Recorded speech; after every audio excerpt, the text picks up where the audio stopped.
안녕하세요. 저희가 발표드릴 논문은 2014년도에 구글에서 발표한 Sequence to Sequence Learning with Neural Networks라는 논문인데요. 사이테이션이 10,000번이 넘어가는 논문으로 기계 번역에 최초로 신경망 모델을 도입해 큰 화제가 되었습니다. 그럼 바로 발표를 시작하겠습니다. 먼저 발표 순서는 다음과 같습니다.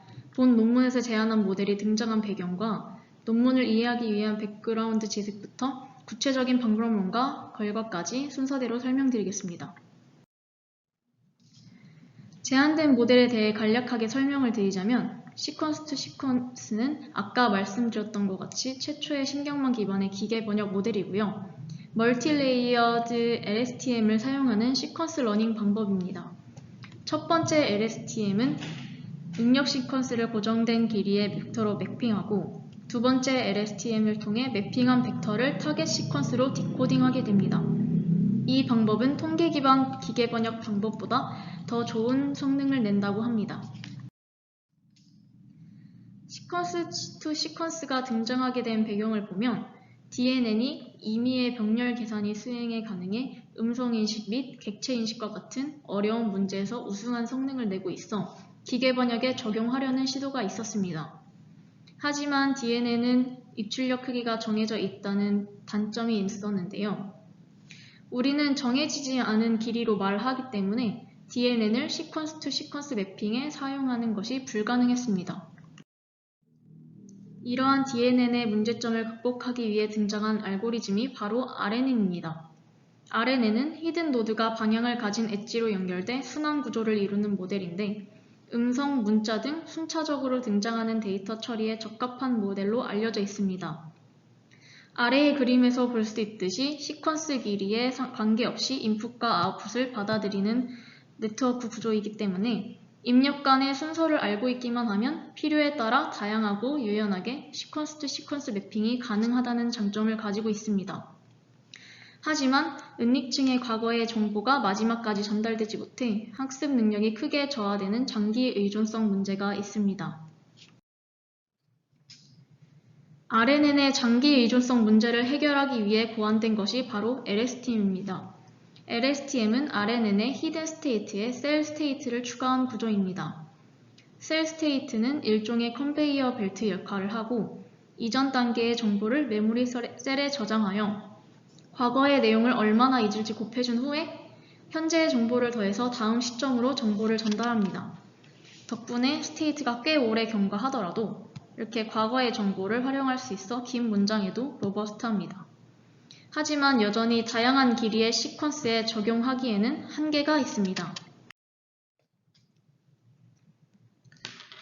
RNN과 LSTM의 한계를 극복한 모델이 구글에서 발표한 시퀀스 투 시퀀스 모델입니다. 아래 그림에서 보시면 시퀀스 투 시퀀스의 구조를 보여주는데 각각의 네모 박스는 LSTM 노드를 의미하고 EOS는 문장의 끝을 의미합니다.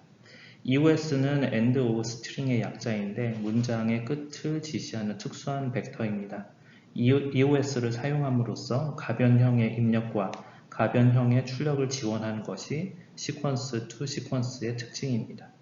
시퀀스 투 시퀀스 논문에서는 입력을 역순으로 함으로써 학습 효율이 극단적으로 높아진다는 것을 발견하였고 이 트릭을 쓴 것을 논문에서는 굉장히 높게 평가하고 있습니다.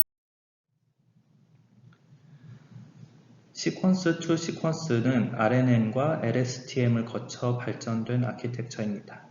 DNN과 RNN의 차이점은 DNN이 시퀀스 데이터를 처리하는 데 한계를 보였던 반면 RNN은 시퀀스 데이터를 처리할 수 있다는 장점이 있습니다.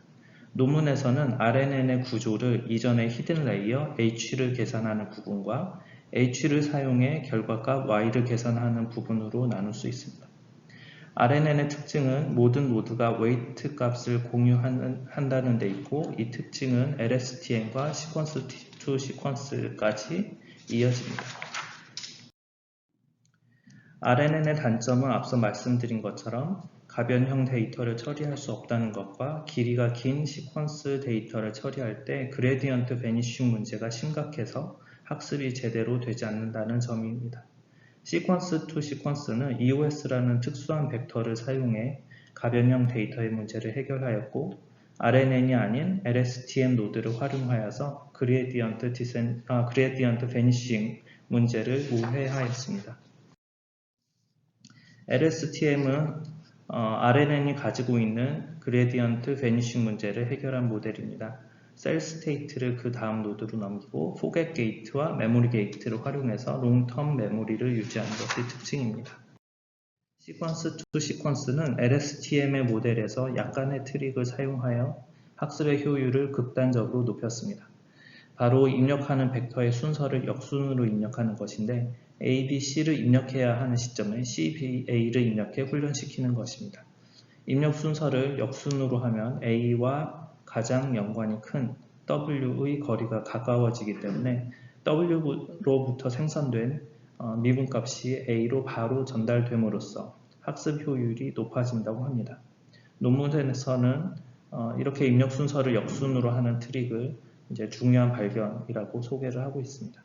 참고로 훈련시킬 때 역순으로 훈련시키지만 실제 모델을 구동할 때는 역순이 아닌 원래의 순서대로 입력한다고 합니다. 그것이 가능한 이유는 각각의 LSTM 노드가 웨이트 값을 서로 공유하고 있기 때문에 학습할 때 역순으로 입력해 학습을 시켜도 원래의 순서를 입력했을 때 정상적으로 동작을 한다고 합니다. 시퀀스 투 시퀀스 모델은 출력할 때 소프트맥스와 빔 서칭을 사용합니다. 입력할 때는 워드 임베딩을 사용하는데 원핫 인코딩 방식을 사용합니다. 입력하는 단어는 16만 개, 출력하는 단어는 8만 개로 제한을 시켰습니다. 출력할 때는 소프트맥스를 사용하기 때문에 총 합이 1이 되는 확률 분포가 출력됩니다. 출력되는 문장을 재구성하기 위해서 확률 분포를 해석해 문장을 만들어야 되는데 이때 빔 서칭을 사용합니다. 빔 서칭은 그리드 서칭과 비교되는 방법입니다. 그리디 서칭이 최고의 확률만을 선택하는 반면에 빔 서칭은 상위 K개를 선택해 여러 선택을 유지해가는 방법입니다. 아래 예를 보면 K가 2일 때 확률이 높은 W와 X 두 개를 선택하는 과정을 보여주는 것이고 오른쪽 위의 그림은 K가 3일 경우 확률의 합계가 상위 3개를 선택해 가는 과정을 보여줍니다. 그리디 서칭은 최고 확률인 한 개만을 선택하기 때문에 로컬 옵티마이제이션에 빠지기 쉬운 반면 빔 서칭은 K값을 적당한 숫자를 주면 로컬 옵티마이제이션을 벗어나 글로벌 옵티마이제이션을 찾는 것이 가능합니다. 다음으로 실험 결과를 보기 전에 비교 대상이 되는 SMT와 성능평가 척도 블레우 스코어를 간략히 설명드리겠습니다. SMT는 콜퍼스, 즉 구문 단위로 학습하여 통계학적으로 번역하는 방법입니다. 번역 엔진에 각 단어가 가진 여러 의미를 저장해 놓으면 사용자가 입력한 문장을 단어 단위로 구분 후에 확률적으로 가장 유사한 의미를 찾아 번역됩니다. 블레우 스코어는 기계 번역 결과와 사람이 직접 번역한 결과가 얼마나 유사한지 비교하는 척도인데요. 높을수록 성능이 더 좋음을 의미합니다. 표를 보시면 시퀀스 투 시퀀스의 블레우 스코어가 34.81로 SMT 방법보다 더 높은 것을 볼 수 있습니다. 시퀀스 투 시퀀스가 더 좋은 결과를 내는 이유는 문장 단위로 번역을 실행해 전체 문맥을 어느 정도 파악할 수 있기 때문이라고 할 수 있습니다. 또한 빔 사이즈가 클수록 인풋을 리버스로 넣을수록 블레우 점수가 높아지는 것을 볼 수 있습니다.